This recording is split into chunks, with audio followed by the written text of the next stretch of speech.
How is my fall going, you ask? Let me illustrate with a story that happened right as I was writing this episode. My oldest son, Jonas, texted me to ask if I could pick up my son, Miles, at school, since Jonas had to drive straight to work. I texted Miles that I was on my way, but when I got there, I didn't see him, so I tried to call him. He didn't pick up. I waited for a minute in our regular spot. Then I figured that his phone had died and that he had either gotten a ride or started walking the 3 miles home. He's a big boy, he could handle it. So I went to the elementary school to pick up the rest of my kids. Miles called. I figured he had gotten home, plugged in his phone, and was calling to explain what happened. Nope. He said, "Why didn't you wake me up?" He had been asleep the whole day in his room without waking up once, not even to go to the bathroom. Correction, he did wake up once when I woke him up at 5:50. I asked him, "Are you sure you're awake?" He said yes. I believed him because he's really good at waking up and getting ready for school on his own, so I went back to bed. Apparently, so did he. He has no recollection of our conversation whatsoever. So I assumed he went to school with Jonas like usual. Jonas assumed that Miles had gotten a ride with my husband so he wouldn't be late. And all of those assumptions were wrong. Miles slept for 17 hours. And I'm so glad he did, actually. His body obviously needed that rest. Regardless, there's still the fact that I had no idea where my child was for an entire day. Clearly, all the balls that we've been trying to keep in the air all season are dropping like leaves. This is the How She Moms podcast with Whitney Archibald. I'm a mother of 5 on a mission to help moms connect with your kids, manage your homes, and create your own unique version of motherhood. I curate ideas from different moms so you can pick and choose what works for you and your family. Oh, fall, a time of pumpkins, beautiful leaves, hats, sweaters, and boots, and driving. Lots and lots of driving kids around. I don't know about you, but the majority of my kids' chosen sports fall in the fall, and our schedule is as crammed and crazy as my middle schooler's locker. But I have to say, I've been less stressed and enjoyed fall more than ever this year, thanks to some of the experiments we've been trying, even though my kids are involved in more activities than ever. Today, I'll talk about some of those activities, plus other experiments we've been running, including a big push to improve hygiene and sleep habits. I'll also talk a bit about our holiday experiments, and then update you on some plans for How She Moms and other related projects. Before I update you about the specific kid activities we've been experimenting with, I want to talk more generally about the things that have been making this season work for us. First of all, dinner. I'm not perfect at this, but whenever I can, I have dinner ready by 4, right when the kids get home and before most of the activities start. It also happens to be the time they're the hungriest after a day at school. My husband isn't home by then, but he's unpredictable anyway, so he just heats up dinner when he gets home, and the kids usually eat a hearty snack while he eats his dinner. So we still get table time together as a family. When we eat early, there's like a 10% chance that the kids will actually do their dinner cleanup chores. It's gotten pretty bad. But if we eat late, that 10% chance becomes a 0% chance. We've also been leaning heavily on leftovers at least twice a week. Once the runaround starts for the night, my favorite strategy for enjoying it instead of dreading it is to pick a buddy to come with me. We turn one kid's activity into special time with another. So during my son's soccer practice, I always brought my daughter, and we'd go roller skating on the path behind his soccer field. We had so much fun. Then, while another son has a violin lesson, my youngest and I go to the library and pick books and read together. While some kids go to climbing practice, I climb with the others. It's been really fun getting to sneak in some one-on-one time with so many of my kids. I even find myself a little sad that my oldest drives himself everywhere because we don't get that time together. Only a little sad, though. It's really nice to have one less schedule to worry about. I mentioned how poorly kitchen chores are going, and that extends to all chores. This is a tough one in the fall. My kids are so busy with activities and homework that they don't have much time to do chores. I'm so busy I don't have time to supervise them doing their chores. I've learned that instead of being frustrated that they aren't doing chores in the fall, I have to lighten their loads and lower my expectations for a season. Both my expectations for them and my expectations of how my house looks. So my kids still take care of themselves, albeit to lower standards than usual. They clean their own rooms and bathrooms and do their own laundry with age-appropriate degrees of help from me. The 3 boys that share a bathroom trade weeks, They still have a kitchen chore, but they don't have to do any of the jobs in the take care of the family category. However, now that many of the fall activities are done, most notably the play, it's back to reality and they're going to have family jobs again. This time around, I'm giving each kid the option of being in charge of dinner one night a week or being in charge of keeping one room of the house clean and tidy. Only one chose the room option, and he's going to be in charge of the main room in the basement. The other 4 chose dinner. I'll let you know how it works out. I don't really expect it to lighten my load much for at least 2 out of the 4 chefs, but it will get them closer to the day that they'll actually be helpful in the kitchen, so that's promising. Instead of focusing on chores this fall, we've been working on self-sufficiency in 2 different areas, sleep and hygiene. We've decided to choose one new category each month from my Take Care of Yourself chart, which, shameless plug, you can buy on my website with 2 other charts for just $16. If you're looking for a Christmas gift idea, great gift for your siblings or friends or yourself. Anyway, for our new project, we choose a category each month to become our priority since there's no way to focus on all the categories at once. We set personal and family goals and then check in with each other each week. We also do family activities related to that category. The first one we chose was sleep in September. We worked on streamlining our bedtime routines and keeping more regular bedtimes. It went pretty well considering we were coming off the inconsistency of summer sleep, but we could definitely still use some work in that area. Then in October, we focused on hygiene and specifically teeth. This is something we have to work on a lot, and so we actually have extended it into November as well because we're still working on it. I had no idea before becoming a parent that oral hygiene would take so much work, cajoling, fighting, and supervision. For some reason, our kids think they're getting away with something if they can make it to bed without brushing their teeth, flossing, or wearing the rubber bands for their braces. As if it's us, their parents, who will pay the price, and not them, their cute little teeth rotting in their cute little heads. Although I guess we literally do pay the price for filling cavities, which we've also had to do this month. Anyway, we had dental visits all around, and we got everyone new electric toothbrushes. We have family flossing parties all together so that we can make sure that everybody's doing it. And we've started being more vigilant about verifying every night and morning that each kid has indeed brushed, even the ones that I thought were managing that on their own. It's so much work, especially when I'm tired at the end of the day. But their habits are already improving. This has been an interesting project. In many cases, as I gain more experience as a mom, I look back and realize that I was too heavy-handed and micromanaged too much. I'm much more relaxed now about so many things. But oral hygiene is one of the few circumstances where I would micromanage more if I had to do it all over again. Anyway, as we're working on these monthly categories, I'm putting together guides for each category with family activities, challenges, experiments, and printables so that other families can do this project along with us. We've already got a few started, and they'll be coming sometime next year, so you can look for those. Okay, on to activities. The biggest reason this has been such a great fall is that my kids have finally started to find things they're truly passionate about. I talked about my oldest son's switch from tennis to mountain biking in the last episode. It's been such a great thing for him. He just finished the high school mountain biking season, and he loved it. This kid is a maniac. Starting this summer, he was on his bike every spare minute with about equal time on his road and mountain bikes. And on our fall break trip, he rode 189 miles over the course of the week. That's like riding from Baltimore to New York City. It's so fun to see his passion and drive now that he's found something he loves and has some natural talent for. His races were quite a commitment, 4 races up in the mountains, anywhere from 3 to 4 hours away each time. This was the first time we'd ever traveled overnight for any of our kids' sports, and I've always kind of looked at parents who did this with dread.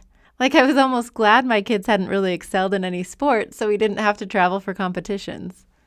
But I have to say, it was actually pretty great. My husband David and I split the races up, so we each got 2 solo weekends with Jonas, something that never would have happened otherwise, and which is extra special because he's a junior and doesn't have much time left at home. The next 3 kids in line dove into rock climbing. Though diving isn't quite the right verb for it, that would be a very bad idea in this sport. They auditioned for a team, and all 3 made it into their age categories. They just did their first competition this week, and it was so fun to see how good they're getting. And bonus, it's a sport I love too, and one that I can actually do with them and even coach them in. I'm actually pretty giddy about the whole thing. Climbing is just such a great sport for pushing your limits, encouraging each other, and conquering fears. Plus, it has such a great culture.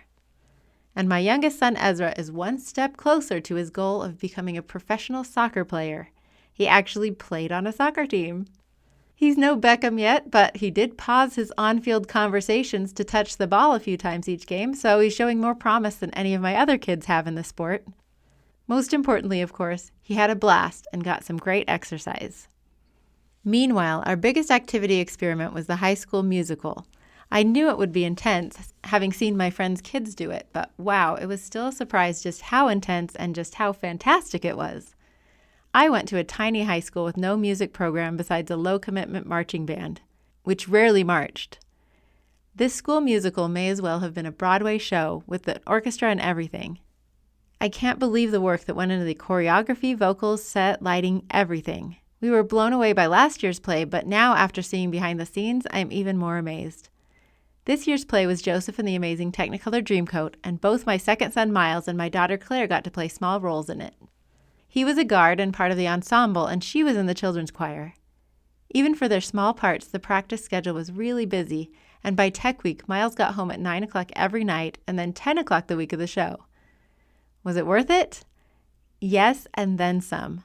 He made so many great friends, got out of his comfort zone to not only learn to dance, but to do it on stage, and he got to be part of a team that accomplished something amazing. The play was just fantastic. It's so cool to have teachers that push kids to excellence. I was an emotional wreck watching all the teenage talent and vulnerability. I may even prefer it to Broadway.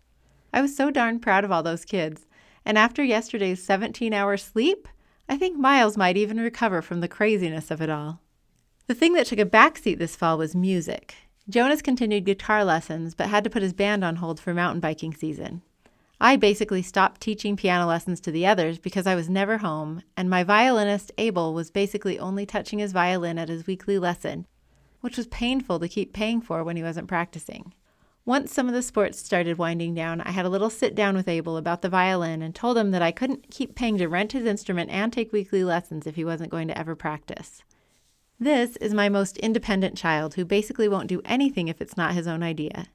He said if I'd stop bothering him about practicing, he'd start doing it. So we launched a 3-week experiment.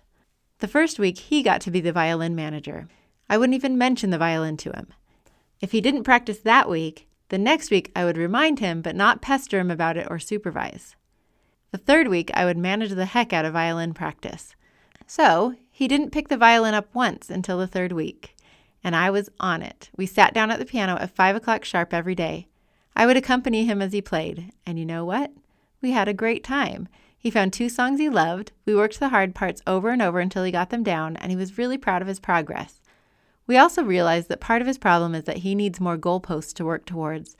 So we're going to post a Sunday song every week on our family Instagram so we can show off and track his progress. We're also going to choose a song for him to play in church. I'm really excited that our third week worked. I really didn't want him to give it up.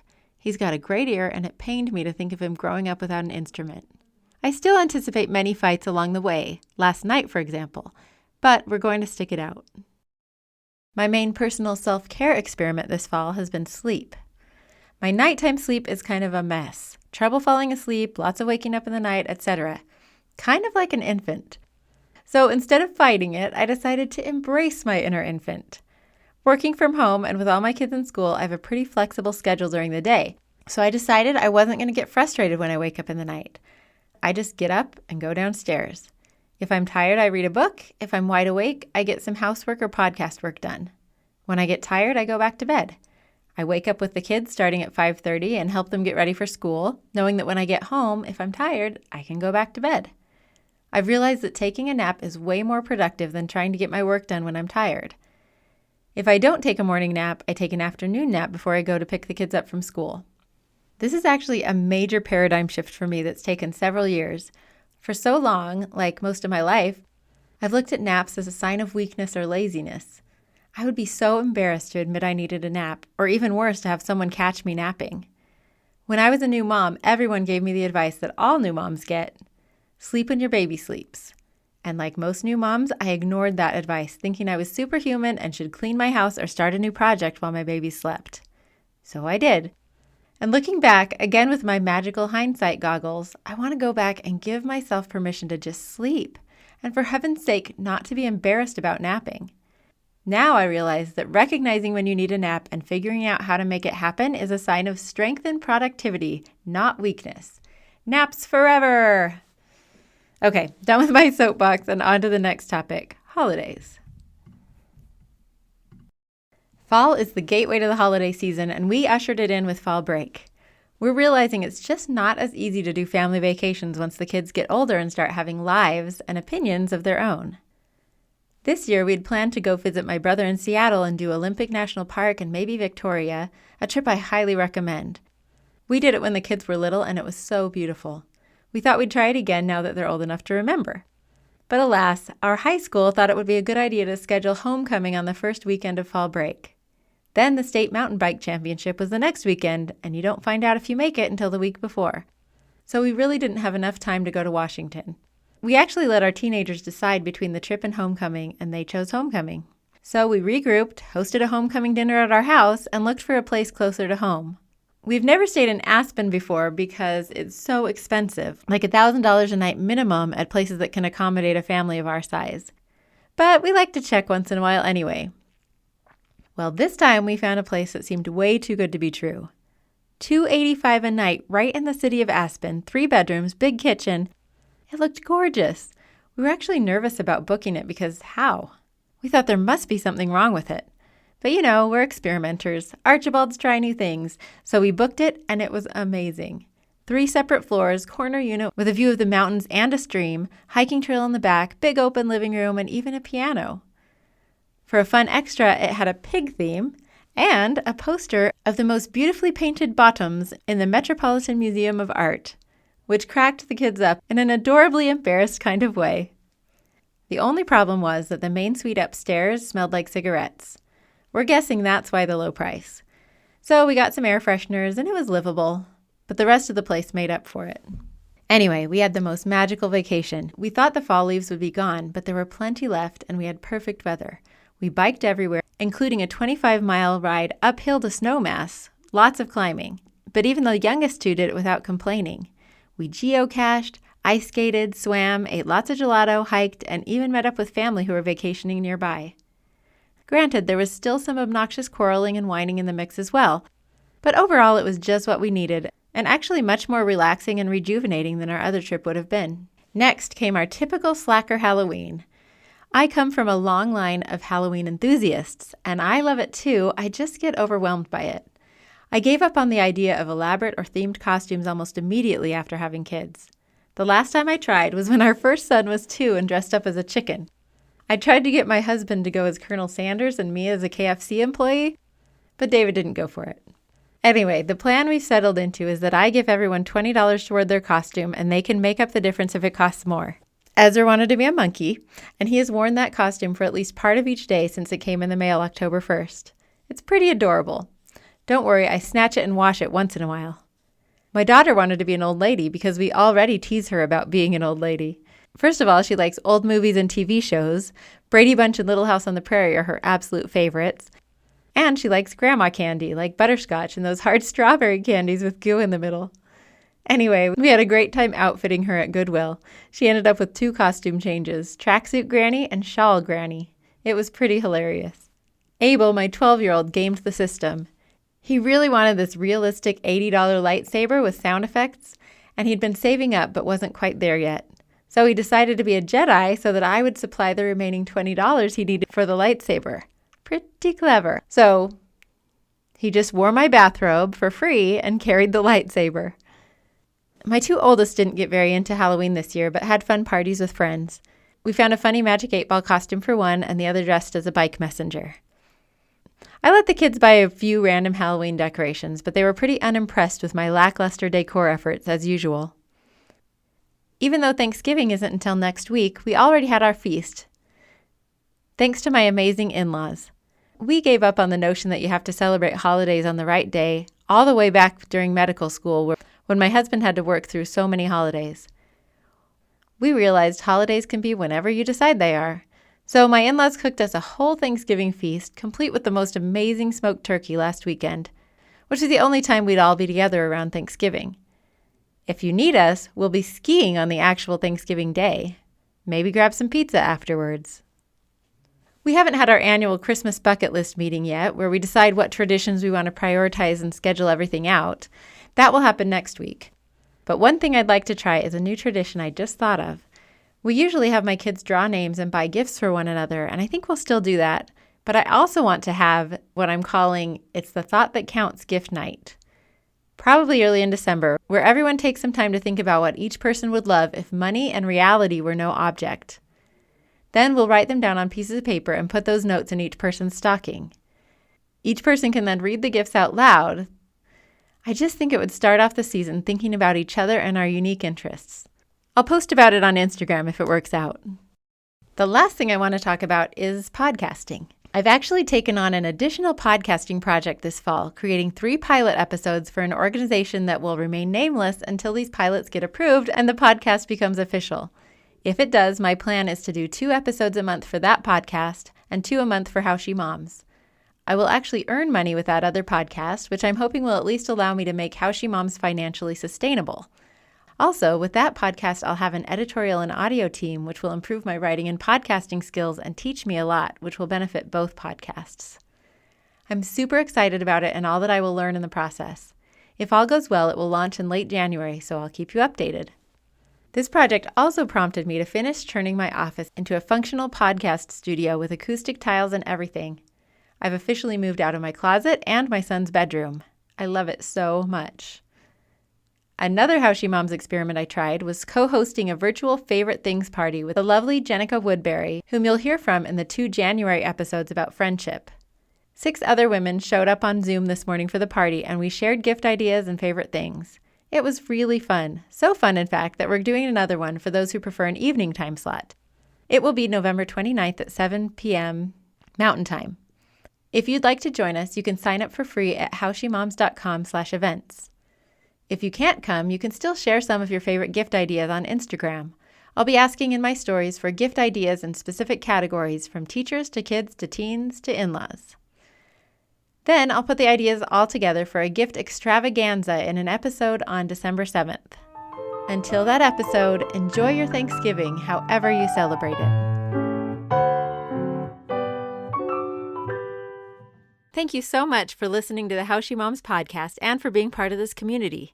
There are so many other ways for you to connect and hopefully also contribute. I share tips and ideas regularly on Instagram and Facebook at How She Moms. You can find past episodes and other resources at howshemoms.com. And you can always just email me directly at whitney@howshemoms.com. Special thanks to my own wonderful mom, Susan Singley, for recording my theme music. She played this song all the time when I was growing up, and to me, it's the soundtrack of motherhood.